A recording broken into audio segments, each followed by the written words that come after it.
हो गई, नीतीश जी की बात बहुत पुरानी हो गई और अब उस पर कोई चर्चा करने की जरूरत नहीं है। जी, राहुल जी ने कहा एक्सरे कराएंगे समाज का, आप क्या कहना चाहते हैं? देखिए, जिस समय एक्सरे होना था वो एक्सरे का समय था। आज सीटी स्कैन है, एमआरआई मशीन है, बीमारी और बड़ी हो गई है। जो लड़ाई लड़नी चाहिए थी उस समय, अगर उस समय समाधान हो गया होता तो शायद समाज में इतनी बड़ी खाई नहीं होती कि 5% में 5% लोगों पर 60% वेल्थ भारत की उनके हाथ में चली गई।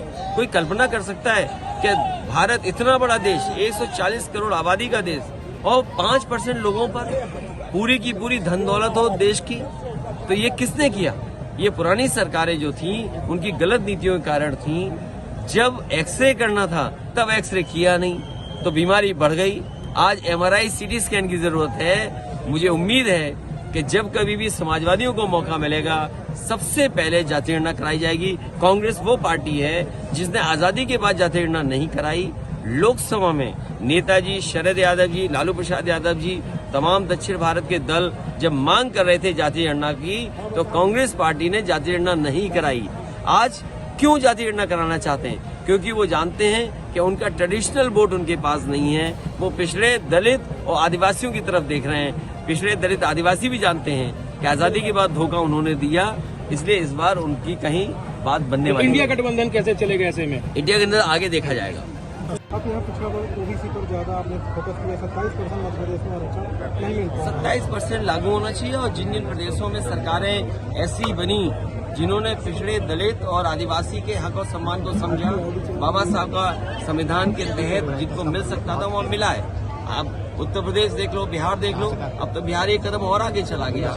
जिस तरह दक्षिण भारत में है कि आरक्षण की सीमा बहुत है, उस दिशा में बिहार भी चला गया। और मुझे उम्मीद है कि यहाँ की जनता जब जाग जाएगी तो वो भी वही तरीका अपनाएगी कि सबकी जनसंख्या गिनी जाए और आबादी के हिसाब से दें। और सबसे बड़ा चमत्कार तो ये देखिए कि कांग्रेस भी जाति गणना की बात कर रही है, कांग्रेस भी एक्सरे समाज की बात कर रही है। एक्सरे समाज का हो, अरे इतनी पुरानी बात क्यों कर रहे हो? आजकल तो एमआरआई सीटी स्कैन है, आप 3 महीने में गिन सकते हो जाति।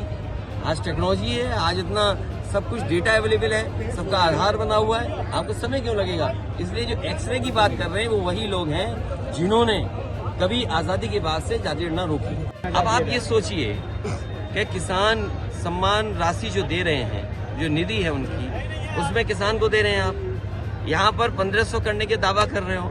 उत्तर प्रदेश में समाजवादियों ने किस समय अपने घोषणा पत्र में लिखा कि 3000 दे देंगे। अगर हम उत्तर प्रदेश में 3000 दे सकते हैं जो 24 करोड़ आबादी का है, ये तो 7 करोड़ आबादी का है, तो हमें 7 करोड़ के देने के लिए कितनी दिक्कत होगी? कोई दिक्कत नहीं होगी। और फिर हम लोगों ने तो पढ़ने लिखने वालों को लैपटॉप दे दिया, सड़कें ऐसी बनाई जिसमें हवाई जहाज उतर जाए। बताओ 20 साल में डबल इंजन की सरकार ने अगर एक भी सड़क ऐसी बनाई हो जहाँ इमरजेंसी के समय पर, वॉर के समय पर कहीं सड़क पर हवाई जहाज उतर जाए तो हमें बताइए।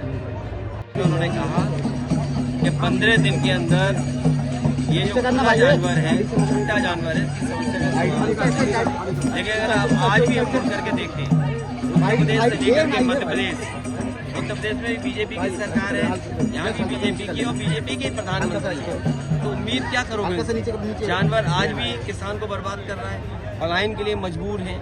जो सपने दिखाए थे कि आय दोगुनी हो जाएगी, वो आय दोगुनी नहीं हुई। खाद की आज भी किल्लत है, महंगी है।